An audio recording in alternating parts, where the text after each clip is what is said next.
สวัสดีครับคุณผู้ชมและเพื่อนๆทุกๆคนนะครับวันนี้เราจะไปกินเบอร์เกอร์หรูหราที่สุดเลยแบบผมยังไม่เคยกินแพงแบบนี้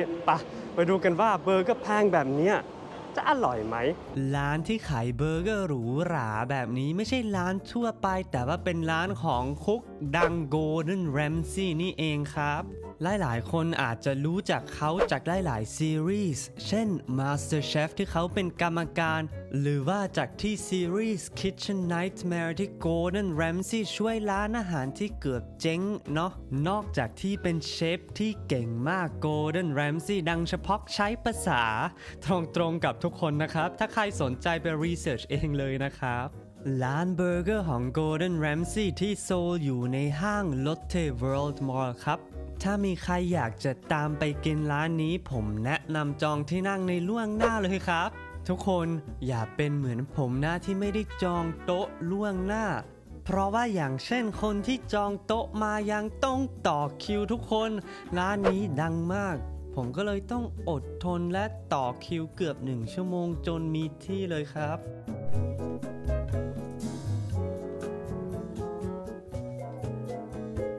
ส่วนเบอร์เกอร์ผมได้เลือก Forest Burger กับ French Fry Truffle โรยชีสพาเมซานนะครับราคาของทุกอย่างอยู่ที่ประมาณ 52,000 วอนเท่ากับประมาณ 1,400 กว่าบาทนะครับตอนนี้ผมกำลังรู้สึกเหนื่อยมากทุกคนคิวเกือบ1 ชั่วโมงและอาหารที่ผมสั่ง2 อย่างนะครับเบอร์เกอร์กับเฟรนช์ฟรายทรัฟเฟิลอยู่ที่ราคาประมาณ 1,400 บาทแพงค่อนข้างแพงแต่ผมเห็นว่ามีเบอร์เกอร์หนึ่งที่โอ้โหแพงมากเลยตอนนี้จำราคาไม่ได้เลยแบบนี้ไม่ไหวเลยครับไม่ไหวเลย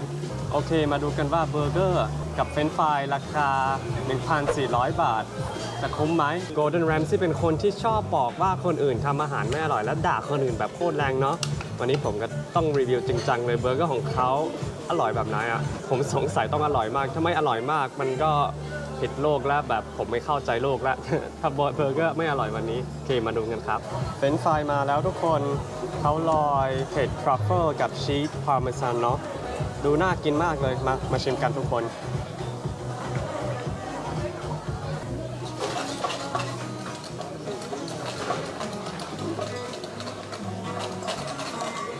อาจจะแพงมากแต่ว่าพูดตรงๆมันก็อร่อยอะอร่อยจริงอะชิมกับซอส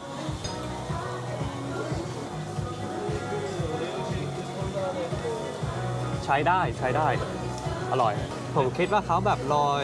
หัวหอมหรือไม่ใช่แบบสปริงออนเนียนนิดหน่อยด้วยแบบรสชาติอร่อยเลยผมคิดว่าอันนี้ผมไม่โม้นะแต่ว่านี้เฟรนช์ฟรายอร่อยที่สุดที่ผมเคยกินในโลกเพราะว่าเขาโรยวัตถุดิบที่ดีอ่ะรสชาติทรัฟเฟิลอร่อยชีสก็ออกเค็มผมชอบกินอาหารเค็มมากพูดตรงๆตอนนี้ผมหิวมากอันนี้ก็อาจจะเป็นสาเหตุหนึ่งทำไมผมคิดว่าเฟรนช์ฟรายนี้อร่อยมากตอนนี้กำลังหิวมากเลยทุกคนเฟรนช์ฟรายผ่านเฟรนช์ฟรายผ่านพูดตรงๆเบอร์เกอร์มาแล้วทุกคนดูน่ากินมากอยู่แต่ว่าผมว่านะค่อนข้างเล็กถ้าพูดจริงอ่ะค่อนข้างเล็กเนื้อใหญ่แบบชิ้นไม่บางอ่ะหนาอันนี้ดีแต่ว่าแบบไซส์ของเบอร์เกอร์แบบค่อนข้างเล็กผมคิดว่านะโอเคมาชิมกันโอ้ผมคิดว่าดูน่ากินมากเลยแบบความสุกของเนื้ออยู่ที่ประมาณมีเดียมเลยผมชอบมีเดียมมากเลยเพราะฉะนั้นความสุขของผมก็สูงมากมุกดีไหมมุกถ้าผมหิวมากผมก็เป็นแบบนี้แหละทุกคนมาชิมกันนะครับคำแรกนะทุกคนไหนอีกคำหนึ่งไหนอีกคำหนึ่งขออีกคำหนึ่งนะมันก็อร่อยมากอะพูดตรงๆมันอร่อยมากแบบรสชาติเนื้อ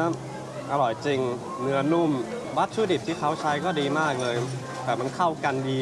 เพอร์เฟกต์เลยอ่ะจริงๆแต่ว่าถ้าต้องเปรียบเทียบนะผมอาจจะเป็นค่อนข้างกับ The Real Cheeseburger ของ2 อาทิตย์ที่แล้วเนาะที่เป็นเบอร์เกอร์ที่ไม่แพงและแบบอร่อยมากเหมือนกันอ่ะเพราะว่า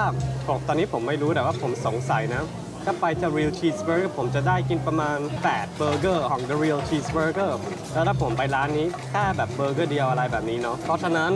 ผมคิดว่านี้เป็นครั้งแรกและครั้งสุดท้ายที่ผมมาที่ร้าน Gordon Ramsay แต่ว่าถ้าใครยังไม่มานะผมแนะนำได้อร่อยมากแต่ต้องจองที่นั่งผมคิดว่า อาหารอร่อยมากนะ อันนี้พูดตรงเลย แบบรสชาติอร่อยเลยใช้ได้ แล้วผมคิดว่าไม่คุ้ม ผมไม่ไปแล้ว ถ้าไปกับเพื่อนอาจจะไปอยู่ ถ้าเพื่อนยังไม่ไปแล้วเขาอยากไปมาก ผมอาจจะไปด้วยเนาะ ไปเป็นเพื่อน แต่ว่าคนเดียวผมไม่ไปละแบบคิวยาวเกิน และผมรู้สึกเลี่ยนมากอะแบบยังไม่เคยรู้สึกเลี่ยนแบบนี้อะทุกคนแบบรู้สึกเลี่ยนจนกินเฟรนช์ฟรายไม่หมดอะส่วนใหญ่อะผมเป็นคนที่กินหมดอาหารนะกินแบบเกลี้ยงเลย เพราะว่ามันเสียดายอาหารเนาะถ้ากินไม่หมด แต่ว่าวันนี้อะผมกินเฟรนช์ฟรายไม่หมดและเป็นเฟรนช์ฟรายที่แพงอะเนาะผมก็แบบรู้สึกเสียดายมากแต่ว่าไม่ไหวเลี่ยนมากเลย ตอนนี้ต้องไปดื่มกาแฟนิดหน่อย และอาจจะอ่านหนังสือแล้วไปดื่มกาแฟหาร้านกาแฟก่อนและคุยกันใหม่เนาะ โอเค ตอนนี้ผมจะอ่านหนังสือนิดหน่อยและหลังจากนั้นผมจะพาทุกคนไปอีกร้านหนึ่งวันนี้นะครับ ร้านหนึ่งที่ผมคิดว่าน่าสนใจมาก เขาขายอาหารที่ทุกคนรู้จักแหละ ราเมนใช่ไหม แต่ว่าเป็นราเมนที่เขาใส่สีแปลกๆหน่อย ร้านที่ 2 ที่เราไปเช็คอินวันนี้เป็นร้านราเมนชื่อว่าซารุคาเมะร้านนี้อยู่ในบริเวณฮองเดครับ ผมได้รู้จักร้านนี้มาจากวิดีโอใน YouTube ที่ยูทูบเบอร์ไมคิเจนทานราเมงสีน้ำเงิน ผมก็เลยคิดว่าเจ๋งมากอยากทานเหมือนกันทุกคน โอเค ทุกคนตอนนี้เวลาประมาณ5โมง4นาทีแล้วนะครับ ร้านจะเปิด5โมง30นาทีแต่ว่าผมเห็นที่ Google ว่าเขาเตรียมที่นั่งข้างนอกแล้วสำหรับคนที่คิวใช่ไหม วันนี้ผมคิวพอละ1ชั่วโมงผมไม่อยากคิวอีกครั้งหนึ่งเพราะฉะนั้นผมอยากจะไปเร็วหน่อย และผมหวังว่าผมไม่ต้องคิวครั้งนี้นะครับ ทุกคนผมมีข่าวไม่ดีเลย โอ้โห ตอนนี้ร้านยังไม่เปิดเลยแต่ว่าคิวอะโคตรยาวอะผมเป็นไปได้ยังไงวันนี้เป็นวันอะไรทุกคน และมีคนในคิวบอกว่าเมื่อกี้นี้เราต้องจองที่นั่งนะครับ ต้องมีเบอร์โทรศัพท์ด้วยโอเค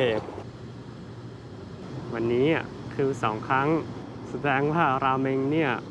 ต้องแบบดังมากเลยทุกคนราเมงที่ผมจะไปกินเป็นตาราแน่ดังแบบนี้ต้องคิวเหมือนคอนเสิร์ตเลยไม่เป็นไรเนาะฝึกความอดทนนิดหน่อยเนาะวันนี้ตอนนี้ร้านเปิดแล้วตกลงคิวอาจจะไม่ยาวเนาะอาจจะแค่เพราะว่าร้านยังไม่ได้เปิดเมื่อกี้นี้ Do you have the blue ramen? Like the color blue? Blue is Yeah. over. Over. Yeah. Spicy noodle. Oh, yeah. Which one I do you recommend. like? This one? Yeah. Alright. Then I'll take that one. 주문을 하시려면 코너를 선택하세요. 메뉴를 선택해 Pork 주세요. cutlet with Thai style. Oh, I'm from Thailand. Oh yeah. Yeah. Alright, I'll take that one.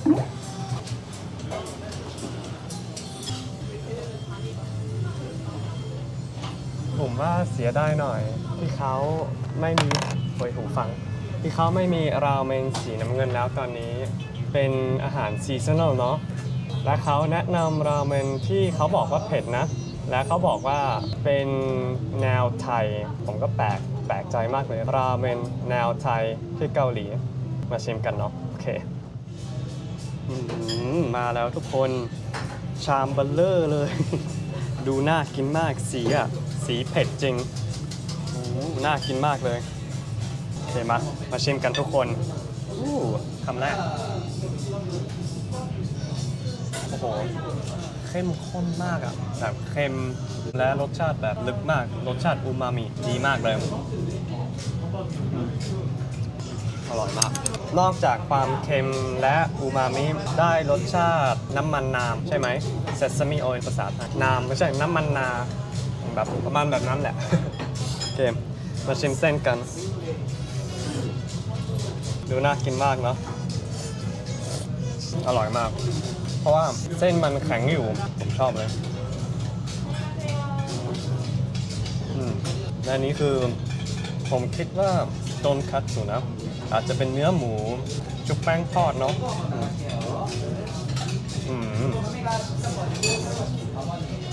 อร่อยมากผมคิดว่าไม่เผ็ดมากนะ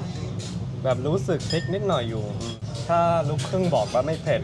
สำหรับคนไทยไม่เผ็ดเลย และตอนนี้ทุกคนดูไม่มีคนเลย ตอนนี้ไม่มีคนเลย เพราะฉะนั้นถ้าใครมากินร้านนี้อย่ามาเหมือนผม